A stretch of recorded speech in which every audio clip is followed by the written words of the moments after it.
Si bien puedes tener un chofer, ¿no es cierto? Puedes tener un técnico, el carro es tuyo, tienes que cuidarlo. Entonces, si empezamos desde la cadena, ¿no es cierto? Empezamos con el estudio. ¿Qué hay en el estudio? ¿Qué es lo que nos interesa en el estudio? Si queremos un estudio súper profesional, un estudio es igual que un hospital. Tiene pasillo interior y pasillo exterior. Si alguna vez les toca diseñar un estudio desde cero, siempre piensen que el estudio tiene dos puertas. Tiene la puerta por donde entra el invitado, la persona que va a ser atendida en el estudio, y tiene otra puerta por donde entramos nosotros, los que cuidamos el estudio. ¿Por qué? Porque el pasillo, si alguna vez les toca, por alguna razón, recibir a alguien importante, no quieren que esa persona esté expuesta a el pasar de todos. Imagínense que viene alguien de afuera, que tiene que ser cuidado. Lo tienen que manejar por pasillos interiores, ¿no es cierto? No por pasillos, no por la calle. Entonces, si alguna vez tienen que elegir un estudio, si tienen que elegir una planta, si tienen que elegir algo, siempre piensen en el flujo que les va a tocar vivir en el día a día, pero también en el caso especial, cuando tengan alguien especial a quien atender, ¿no es cierto?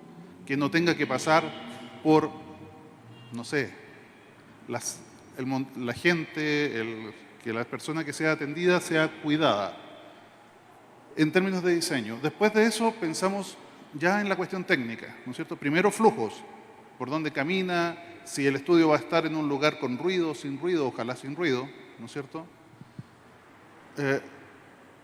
Después la parte técnica, y estaba pensando en los temas acústicos, ¿no es cierto? El estudio tiene que tener silencio y tenemos que cuidar que tenga silencio. Tenemos que hacer mantenimiento de las puertas, tenemos que hacer mantenimiento del exterior, de la jaula exterior del estudio, ya sea una casa, lo que sea, ¿no es cierto? Pero tenemos que cuidar que no haya gente jugando, que no haya televisores prendidos, que cuando yo abra la puerta del estudio haya silencio afuera del estudio. Tengo que cuidar a la gente que está dentro del estudio. Si yo cierro la puerta y dejo a alguien 8 horas encerrado en un estudio, le tengo que pasar aire, ¿o no? Porque ese es un error clásico que yo he visto. Un estudio está cerrado, porque tiene que estar cerrado. En una casa, tú tienes ventanas y las abres y ventilas. En un estudio no tienes ventanas habitualmente. ¿Cómo ventilas? Porque tengo que ventilar. No basta enfriar. O sea, si yo pongo un aire acondicionado dentro del estudio y pongo un split, circulo el aire dentro del estudio. No le pongo aire afuera. No le pongo aire de afuera. ¿No es cierto? Entonces, tengo que pensar en quién va a estar ahí encerrado durante 6 horas, 8 horas, sin renovar el aire. Es un error clásico de mantenimiento de un estudio. Y ya empezamos un poco más en la parte técnica, ¿no es cierto? Nuestro estudio va a ser integrado, vamos a tener la consola dentro del estudio, ¿no es cierto? Y vamos a tener un operador locutor. Es una solución moderna, se usa mucho. Vamos a tener un estudio con la consola separada. Vamos a tener un estudio que no tenga consola, que no tenga nada, porque hoy por hoy existen posibilidades de tener solo un computador y el estudio se trabaja desde la computadora y son los micrófonos los que controlan el nivel de modulación, ¿no es cierto? ¿Cómo lo voy a hacer? ¿Cómo voy a usar mi estudio? Entonces, desde el punto de vista del estudio, lo que tenemos que tener en cuenta es para qué va a ser usado, ¿no es cierto? Y dar la máxima comodidad a la persona que trabaja dentro del estudio. Si el estudio va a tener video, tienes que cuidar los encuadres, ¿verdad? Eso es normal en radio visual se llama, ¿verdad? Cuando la radio le pones cámaras USB y las pones ahí, el logo queda cortado en la toma. ¿Por qué? Porque somos técnicos, no estamos acostumbrados a encuadrar, ¿no es cierto? El tiro de cámara del estudio de radio habitualmente es muy corto y cuesta mucho hacer un buen encuadre. Entonces, cuando hago el estudio, no solo tengo que preocuparme de que tenga acústica, que tenga audio, los logos, los logotipos, las cosas que yo voy a poner dentro del estudio tienen que estar en las posiciones adecuadas, tiene que verse ordenado, porque va a salir alguna vez, hoy o mañana, va a salir al aire en video. No importa que yo esté en una radio pequeñita, en un lugar pequeño. Mi sueño es que esa radio crezca. Y si crece, va a crecer hacia imagen también. Entonces, estamos cuidando el estudio, tenemos la parte de afuera, estamos cuidando a las personas que están adentro, estamos cuidando los flujos de circulación de personas. Ahora vamos a empezar a cuidar los alambres, los cables, ¿no es cierto? Los cables en un estudio no se tienen que ver. Ese es el principio fundamental con el cual yo armo mi estudio. O sea, si yo entro a un estudio que está bien planeado, no veo ningún cable. No hay cables, salvo el que une el micrófono al conector de la mesa, claro. El resto no lo vemos. Y no lo vemos porque no lo tenemos que tocar, no solo por una cuestión estética.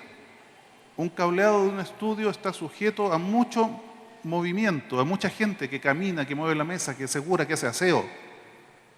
Entonces, si mi cable está bien armado, está sólido y está puesto en una condición en que nadie lo ve, es poco probable que yo pase caminando y lo pise, lo dañe, tire un conector, jale algo y se dañe algo. Entonces, ¿por qué? Porque eso nos va a generar tarea, nos va a generar trabajo. Y lo que nosotros queremos es que el estudio funcione permanentemente, que cuando lo necesite esté disponible, ¿no es cierto? ¿Cuántas horas al año puedo parar un estudio? ¿O cuántas horas al año para un estudio?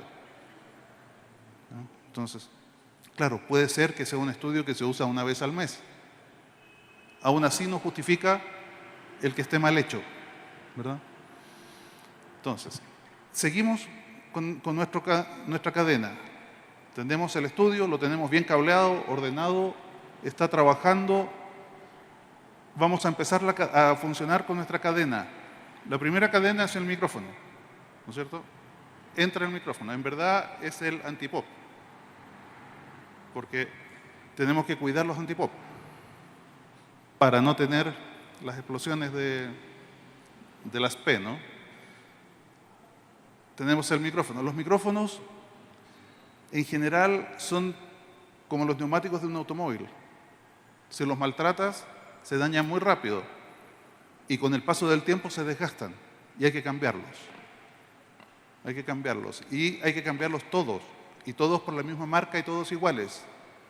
O sea, la idea es que yo tengo micrófonos nuevos, se van degradando todos juntos hasta este grado que yo ya considero que no los puedo aceptar, los cambio todos. Y sigo con los otros. No voy cambiando el que se daña.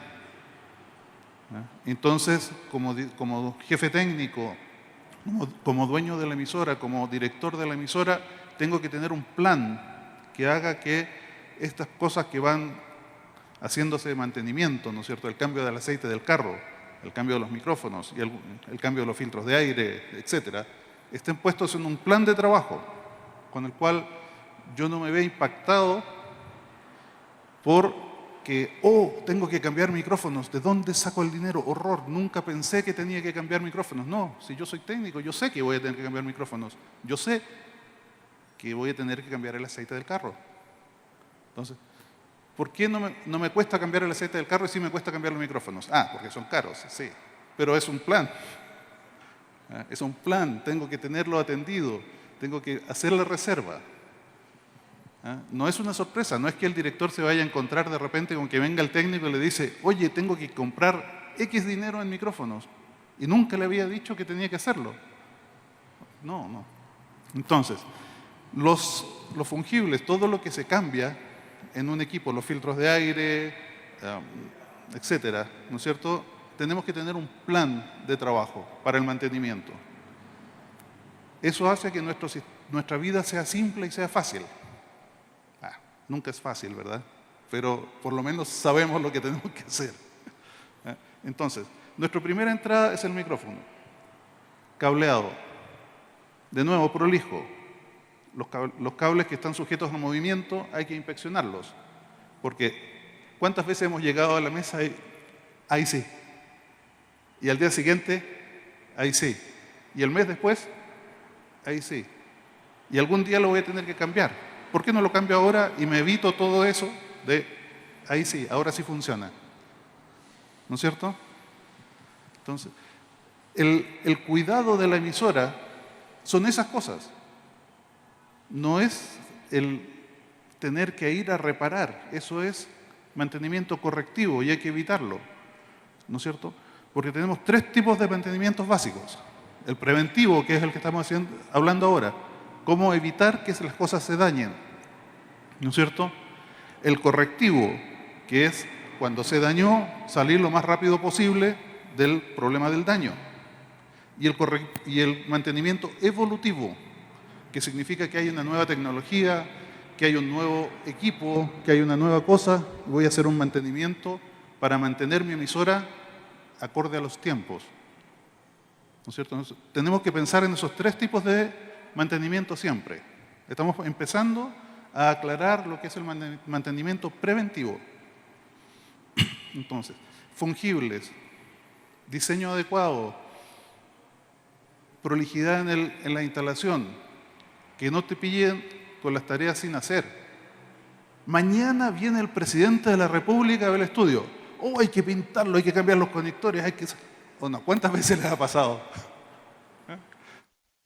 Con las tareas hechas. Mañana viene el presidente. Perfecto, hay que llamar a la persona que hace el aseo y estamos. ¿Cuánto estrés te quitas de encima si aprovechas ese tiempo que tenías en vez de ver YouTube en cambiar el conector que está fallando?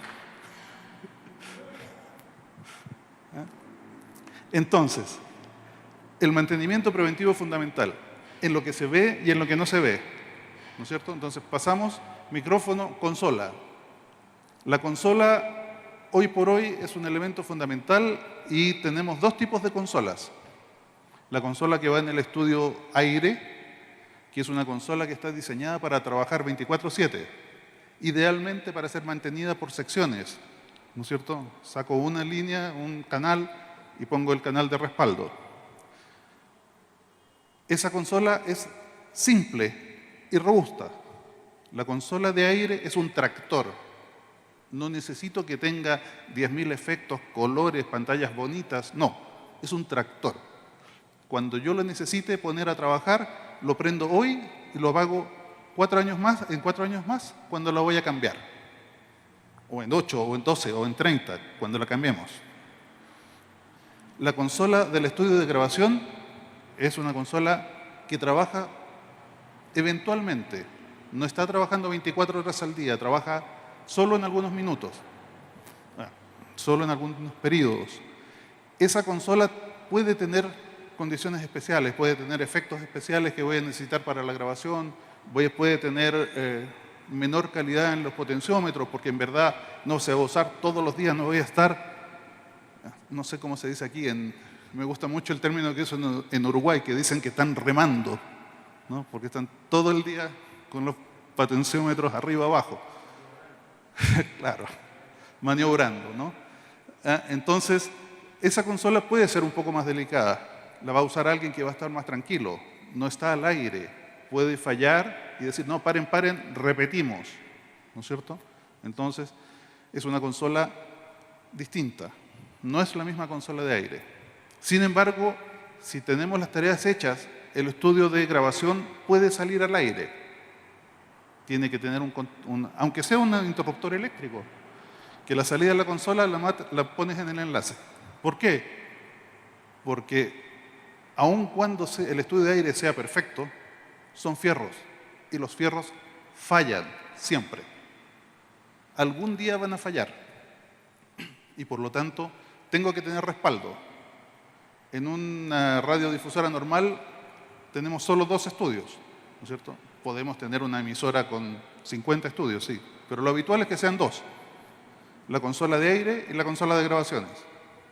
Cuando se dañe la consola de aire, tiene que estar preparado el plan para que la persona que está operando se dañó. Silencio. 15 segundos. Clac. Tienen 15 segundos andando en la consola de emergencia. ¿No es cierto? ¿En cuánto tiempo pierden la audiencia? O sea, si ustedes están con una audiencia funcionando, ¿en cuánto tiempo la pierden?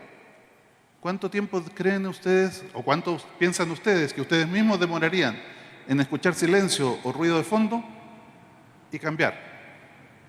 El que cambió no vuelve. El técnico no lo sabe, pero, sí lo sabe porque lo hace. Cuando él deja de escuchar la emisora del partido de fútbol que está escuchando, 10 segundos después está escuchando la competencia y no vuelve. Cuando lo están escuchando a ustedes, los van a escuchar, los van a tolerar más porque su audiencia es una audiencia más comprometida. Pero eso no justifica el que nosotros abusemos de eso. Si hubo un problema, lo tenemos que tener resuelto de antes. Y eso es lo que tenemos que levantarnos en la mañana pensando cuando vamos como técnicos a un centro. ¿Qué voy a hacer para esta eventualidad, o la otra, o aquella? ¿No es cierto? Entonces, todo lo que es mantenimiento preventivo corresponde a cambio de micrófonos, cambio de conectores. Los conectores que están bajo uso se dañan, ¿no es cierto? Se desgastan al conectarlos. Los transmisores requieren mantenimiento, sacarles la tierra, cambiarle ventiladores, etc. Después viene el mantenimiento correctivo. Cuando falla algo, que es lo que estamos empezando a ver, ¿qué hacemos? Tenemos un plan B siempre. Un plan B que está restringido a los recursos que manejamos. Yo me acuerdo, no sé, hace casi 30 años atrás, cuando fui a España la primera vez y me tocó ver un centro de onda media en una provincia de España. ¿Qué tenían ellos en el centro emisor? Tenían el enlace principal con el que estaban trabajando, el enlace secundario, que era una bajada satelital, el enlace de internet y después audio local. 4 fuentes de audio en el centro emisor, porque si el primero falla, entra el segundo, si el segundo falla, entra el tercero. Y con el tercero fallando, ya no tengo audio de afuera, genero audio local y pongo la radio al aire. Hace 30 años atrás ya. Entonces, lo que yo veo es que nosotros somos, como naturaleza, como latinos, tenemos la habilidad de resolver muy rápido. Somos muy ágiles, pero nos confiamos en que somos ágiles y no hacemos el trabajo cuando corresponde, ¿no es cierto? ¿Qué tenían con transmisores? Tenían 3 conjuntos de transmisores. El que estaba al aire, primario y secundario, los tenían sumados, 2, y un tercero de respaldo por si acaso todo fallaba, desconectado de la red por si acaso venía un golpe eléctrico. Son recursos. Nosotros lo podemos hacer igual, con menos recursos, ¿no es cierto? Tenemos nuestro transmisor de FM, están dando, sí. ¿Cuál es la falla típica? La fuente de poder. Tengo una fuente de poder de respaldo. No tengo dinero para tener una fuente de poder, pero yo sé que siempre se daña el transistor de la fuente de poder. Tengo el transistor de respaldo. No es un problema de recursos, es un problema de voluntad.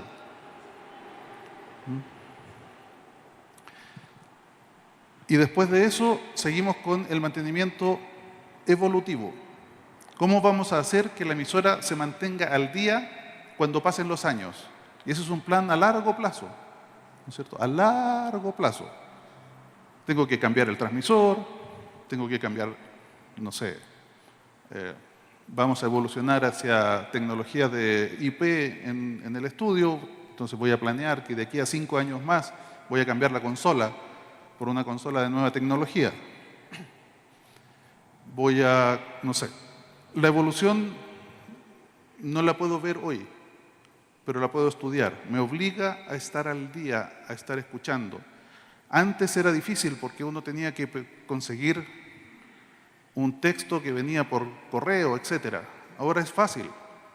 Gasto 1 hora a la semana en nuevas tecnologías, viéndolas en YouTube, donde sea. Me contacto con proveedores. ¿Qué es lo nuevo que tiene mi proveedor, no sé, de enlaces? ¿Qué es lo nuevo que? ¿Cuáles son las nuevas tecnologías? Quiero estar al día. Porque el mayor problema es la focalización de la inversión. Yo no tengo derecho en mi casa a gastar dinero donde no se va a usar. ¿No es cierto? Puedo hacerlo, tengo la autoridad para hacerlo. Puedo llegar a mi casa y decir, vamos a colgar lámparas de oro y las voy a tener apagadas y limpias. Sí, tengo la posibilidad de hacerlo, pero no tengo el derecho de hacerlo, porque cuando hago eso, dejo de darle de comer a mis hijos. Focalizo la inversión. ¿Cómo voy a focalizar la inversión de la emisora? Es responsabilidad del director, pero también es responsabilidad del técnico. Y lo más importante es que cuando uno focaliza la inversión, tiene 2 cosas claras. El diseño, lo que de verdad yo necesito que la implementación haga, y por otro lado, ¿no es cierto?, el conocimiento para hacer que eso funcione. Entonces, estoy obligado a estar al día y es gratis. Me gasto, como les decía, 1 hora a la semana, 2 horas a la semana, 2 horas al mes, si esto no evoluciona tan rápido. Es mi obligación, es mi trabajo. Y una vez que yo sé, entonces tengo un monto por el cual voy a hacer el trabajo. No me quiero meter en cada uno porque cada casa es un reino distinto. Pero si tú tienes la información y tienes la voluntad, siempre se puede hacer. De hecho, yo tengo un par de clientes que tienen prohibido visitar su estudio y su centro emisor, porque perderían la confianza de sus clientes si vieran con los equipos que están trabajando. Sin embargo, son competencia al aire, porque tienen muy pocos recursos, muy pocos. De hecho, no sé dónde está el retorno. De hecho, tuvimos que mover los servidores de la página web a su servidor en casa, usar su internet de casa para servir la página web, el streaming, todo. Pero la radio está al aire y está funcionando. No es un tema de recursos, es un tema de voluntad y de conocimiento. Entonces, si queremos hablar de mantenimiento, lo primero que tenemos que hacer es esto, ¿no es cierto? Es mantenimiento preventivo, mantenimiento correctivo y mantenimiento evolutivo. Esto lo quería pasar como una introducción.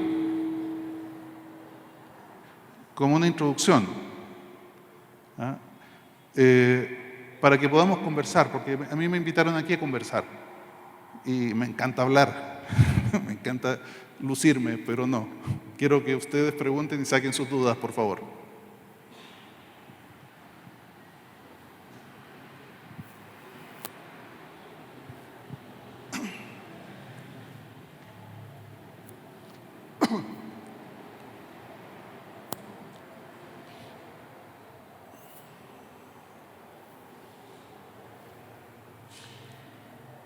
Por favor, sin miedo, nadie nació sabiendo y es probable que lo que preguntan yo tampoco lo sepa.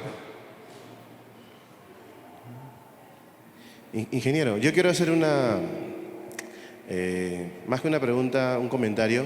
Usted mencionaba el tema y ha cerrado con esto la introducción respecto al mantenimiento, al preventivo, al correctivo y al evolutivo. Entonces, en palabras más, digamos, más prácticas, es importante que cada persona que está a cargo de una estación pudiera generar, digamos, provisionar, llámele un ahorro para estos fines, ¿verdad? Y usted puso un ejemplo de los carros, ¿no? Uno está atento porque sabe que los neumáticos o las llantas se están gastando y uno va juntando para que cuando ya necesite el cambio, uno cambia las 4, ¿no? Claro, un chofer responsable cambia las 4 llantas. A veces cuando no tiene la provisión cambia una, después la pasa para adelante, pero no es lo ideal. En una emisora entiendo que es igual. Usted mencionaba cambiar todos los micros o cambiar de repente la consola o todo el cableado, quizás. La importancia, ¿verdad?, de poder hacer provisión para el mantenimiento preventivo y también pensando en la tecnología. Es algo que estamos haciendo hoy en este congreso, poder llevar un poco a los responsables de emisoras a que piensen en las nuevas tecnologías, ¿verdad? Un poquito comentarnos sobre eso, por favor. Correcto, sí. Es importante lo que tú mencionas, en particular el tema de hacer las reservas de caja, las reservas de dinero, ¿no es cierto? Porque una empresa, una radio, no vive del día a día, tiene que planear, tiene que hacer un plan de un año o más, tal vez, y tiene que ir haciendo las reservas. Puede que hayan contingencias, siempre hay, pero las reservas tienen que estar, ¿no es cierto? Y es responsabilidad del director tenerlas, pero es responsabilidad de la parte técnica conseguirlas, gestionarlas, ¿no es cierto? Y en términos de la parte tecnológica, ¿no es cierto?, tenemos mucha evolución en estos minutos. Estamos soñando con el tema de, no sé, por poner una cosa que es un poquito transversal a lo nuestro, la inteligencia artificial. Y todo el mundo piensa en inteligencia artificial. La inteligencia artificial tiene mucho tiempo, pero hoy se puede pagar. Por lo tanto, nosotros tenemos acceso a la inteligencia artificial. En términos de estudios, tenemos consolas IP, sistemas IP, ¿no es cierto?, que ya no necesitan ese cableado atroz. Ya con un switch podemos trabajar, podemos cambiarnos de estudio con un botón, podemos manejar el estudio del teléfono, podemos tener un canal del estudio en la casa de alguien. O sea, es importantísimo en estos tiempos. O sea, las consolas de hoy la consola en verdad está puesta en la sala técnica, y lo que uno tiene son superficies de control de la consola. Y esa consola te permite tener un canal puesto en cualquier parte del mundo. Tú puedes hacer una emisión desde tu casa en la mañana con un canal de la consola. La tecnología avanza a pasos agigantados. Esto ni siquiera es nuevo, es una cosa que nosotros no usamos, pero está disponible. En términos de emisión, se está cerrando la televisión analógica, estamos empezando en televisión digital. La televisión digital tiene retos, tiene muchos retos. Son desde aprender, no sé, cosas técnicas simples, que parecen simples, pero que no lo son tanto. En una televisión digital, por ejemplo, si yo subo mucho la potencia, los televisores dejan de ver porque hay mucha potencia. O sea, en la parte de abajo de la antena, en la zona cercana, podría llegar a ocurrir que te tengas un anillo que no se ve, que antes se veía. ¿Por qué? Porque en la televisión digital podría haber un exceso de potencia. En televisión digital existe una cosa que existe potencia, pero no existe posibilidad de decodificar, porque hay muchos rebotes, porque tecnologías nuevas, ¿no es cierto? Tenemos que estudiarlas y estamos trabajando en eso. En radio tenemos la radiodifusión digital, ¿no es cierto? Técnicas nuevas. En FM se logran transmitir del orden de 120 kilobits por segundo. Un canal, así como en televisión, se transfiere un paquete de cierta cantidad de kilobits y que yo lo puedo dividir en 2 televisiones HD, XSD, o puedo tengo ese canal más un OneSec, ¿verdad? En radio, la FM tiene 120 kilobits. Con 48 kilobits yo hago una buena radio para música. Con 12 kilobits hago una buena radio para voz. O sea, podría llegar a tener, por decir un número razonable, 8 canales de voz en un canal de FM. O un canal de música y 2 o 3 canales de voz sobre la misma secuencia de FM. Eso es en FM digital. En AM digital tienes del orden de 40 kilobits por segundo, que es muy bueno. O sea, es aproximadamente la mitad de lo que tiene FM. Con 40 kilobits por segundo yo puedo escuchar casi como si fuera FM.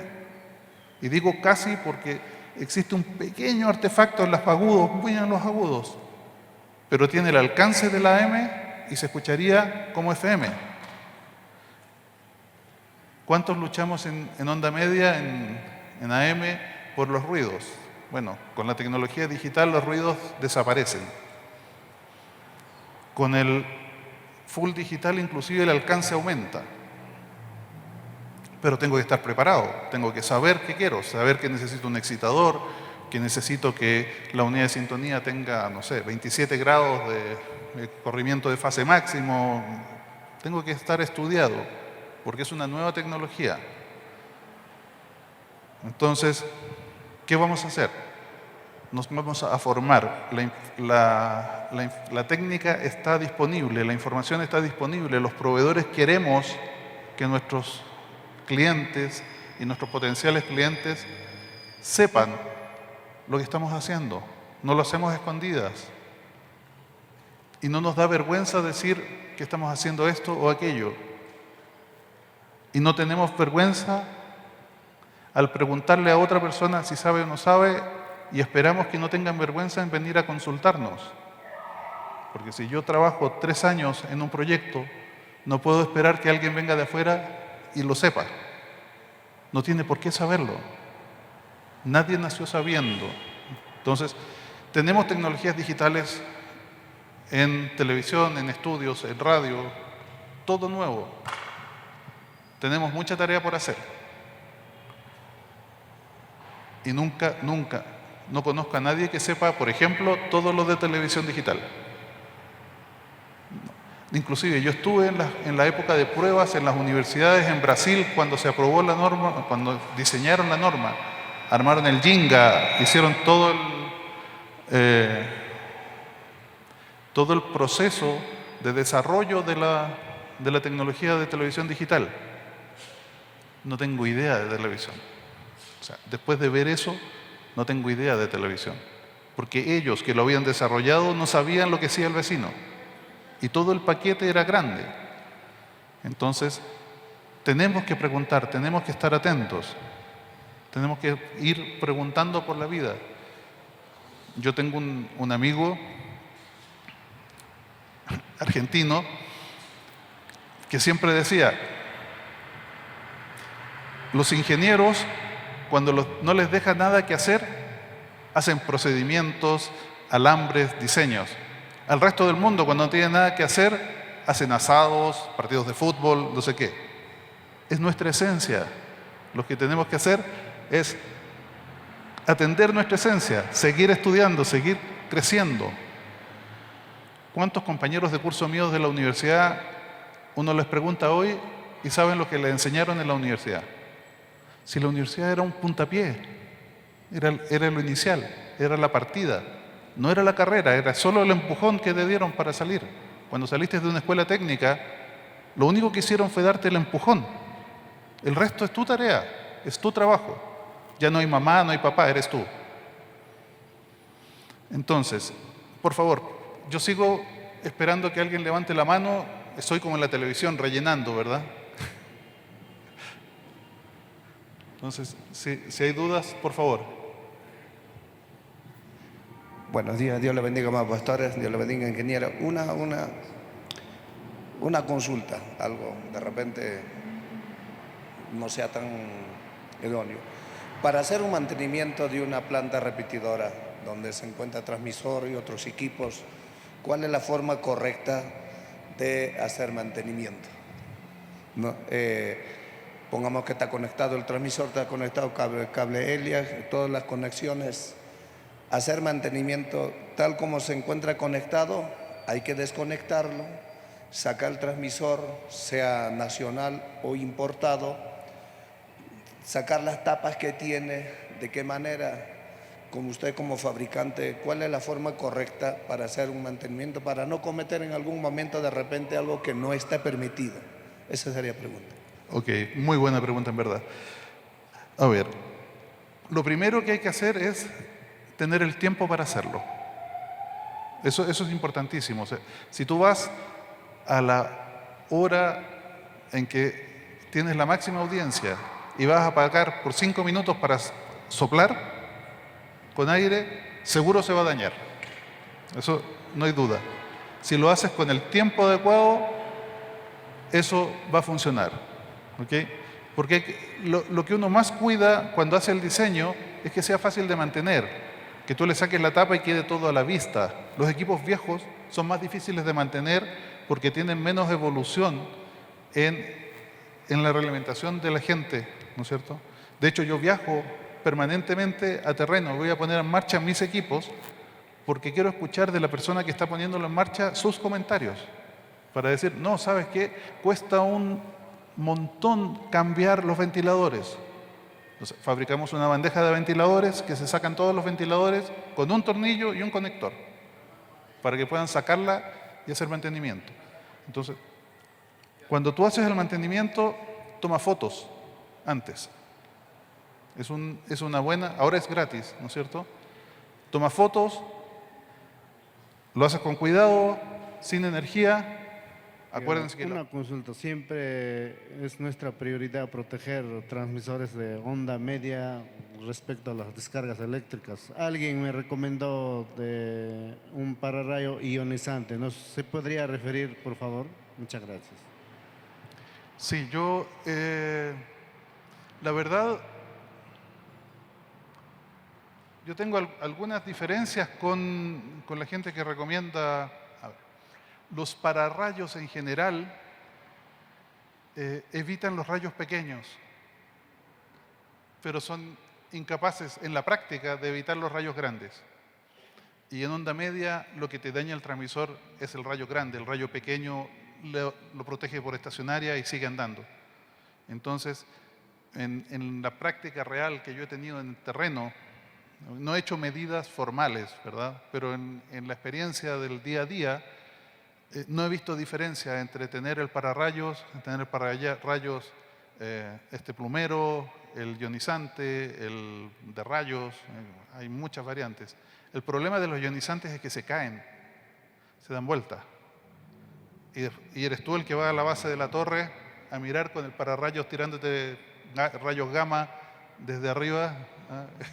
Entonces hay que tener cuidado con eso también. O sea, el pararrayos ionizante es un poquito mejor que lo que yo llamo el plumero, ¿no? Pero no evita los rayos grandes.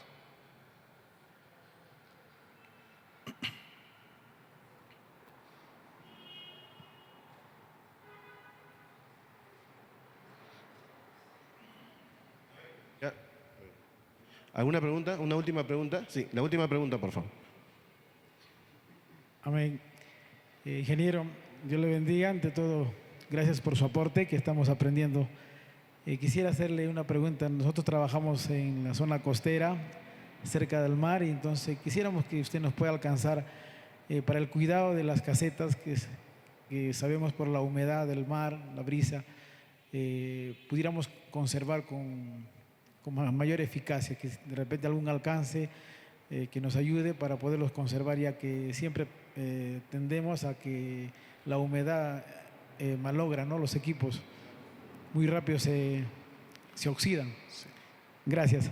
Ok, sí, es cierto. Hay zonas donde la humedad en general es un enemigo de la electrónica, por lo menos la humedad que está sobre el 20%, menos de 20% daña los cables.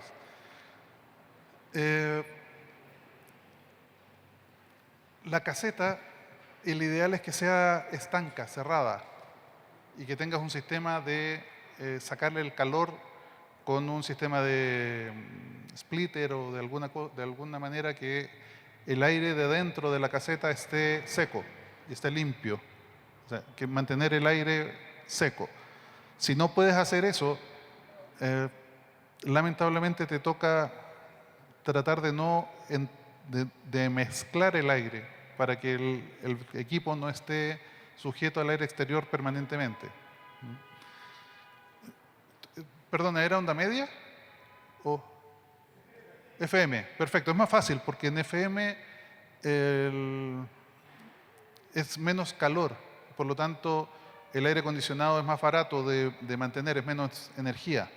El problema de las ondas medias es que la cantidad de energía que requieres para mantener frío el lugar es casi equivalente a la cantidad de energía que tienes al aire, ¿no es cierto? Bueno, no, es como el 30%, pero sí, igual es un número importante. En FM lo importante es que no circules aire salino por dentro del transmisor. Y eso lo puedes hacer con filtros, carbono, etcétera. Lo puedes hacer con aire acondicionado, que es lo más cómodo porque es lo que todo el mundo sabe hacer, ¿no es cierto?